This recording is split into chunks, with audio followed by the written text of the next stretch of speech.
আসসালামু আলাইকুম ভিউয়ার্স। তো আমরা আবার চলে আসলাম আমাদের সেই শখের ছোট্ট খামারে। তো এখানে কিন্তু আমাদের একটি অনাকাঙ্ক্ষিত ঘটনা ঘটে গেছিলো, যেটা হলো আমাদের মুরগিগুলো এখানে কিন্তু সমান স্ট্রোক করে মারা যাচ্ছিলো। আপনারা কিন্তু অবশ্যই দেখছেন ভিডিওর মাধ্যমে। আমরা কিন্তু ইতিমধ্যে ভিডিওগুলো আপনাদের সামনে তুলে ধরেছি।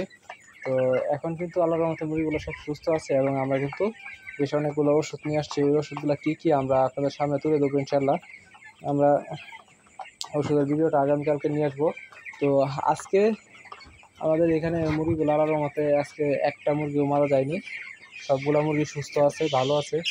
তবে আরেকটা বিষয় যেটা, এটা হলো আজকে আমাদের এই খামারে আমরা পর্দাটা সময় মতো লাগাইতে পারি নাই, যার ফলে আমাদের লিটারটা উপরে উপরে নষ্ট হয়ে গেছে।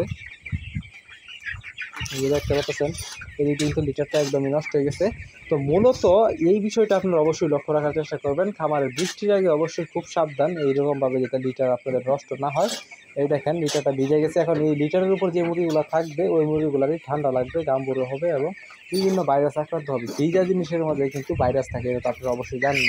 তো এই লিটারগুলো আমরা এখন এই যে টাইনা দিতেছি, টাইনা জোরে জোরে করে দিচ্ছি, কারণ উপর দিয়ে দিচ্ছে, এগুলো তো মানে নিচে দিয়ে তেমন করে ভিজে নাই।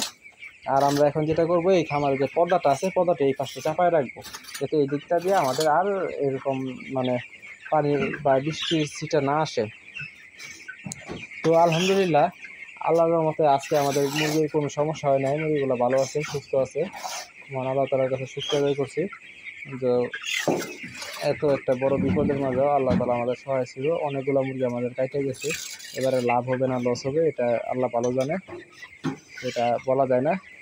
তো আমরা কিন্তু আসলে মোটেও এটার জন্য প্রস্তুত ছিলাম না। তবে আমি আশঙ্কা করছিলাম, তো এরকম সাদা পায়খানা দেখে আমি আগে আশঙ্কা করছিলাম যে আমাদের মুরগি গাম্বুরো হয়েছে। তো আমরা আজকে যেখান থেকে ওষুধ কিনি, তো ওই ডাক্তারের সাথে পরামর্শ করে যে সব কিছু আমরা ডিটেলস জানায় আমরা অন্তত একটু শিওর হতে পারছি যে আমাদের মুরগি গাম্বুরো হয়েছে। তো ওই ডাক্তারে আমাদের বলছে যে আমাদের মুরগি গাম্বুরো হয়েছে। তো যেহেতু গাম্বুরো হয়েছে, আমরা গাম্বুরো চিকিৎসা ট্রিটমেন্টের জন্য যত ওষুধপাতি আছে, যাবতীয় যা যা আছে সব কিছু কিন্তু আমরা দিয়ে দিছি। তো আপনারা হয়তো ভিডিওর মধ্যে দেখতে পারবেন যে আমাদের এখানে একটা বিড়াল চলে আসছে। তো এটা আমাদের কিন্তু পোষা বিড়াল, এটা আসলে আমরা কিন্তু পরিষ্কার রাখার চেষ্টা করি বিড়ালটাকে।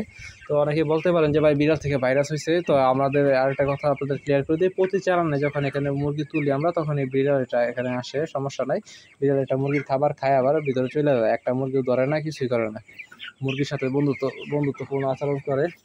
তো আরেকটা বিষয় যেটা আমি এটা লক্ষ্য করলাম, আমাদের এই খামারের মুরগিগুলা ওই খামারের তুলনায় যথেষ্ট পরিমাণে বড় বড় হয়েছে। আপনারা দেখলে বুঝতে পারতেছেন। আমাদের আমাদের ওই খামারে কিন্তু মুরগিগুলা এতটা পরিমাণে গ্রোথ হয় নাই, কিন্তু এই মুরগিগুলার গ্রোথ হয়েছে ঠিক আছে, বাট আপনার এই মুরগিগুলা মরতেছেও, যেমন গ্রোথ তেমন মরতেছে। তো এটা আসলে খুব খারাপ বিষয়টা। তো আল্লাহর কাছে দোয়া করি যাতে আর এরকম যাতে না হয়। তো আলহামদুলিল্লাহ, এই ভিডিও এই পর্যন্ত। সকলে ভালো থাকবেন, সুস্থ থাকবেন। আসসালামু আলাইকুম।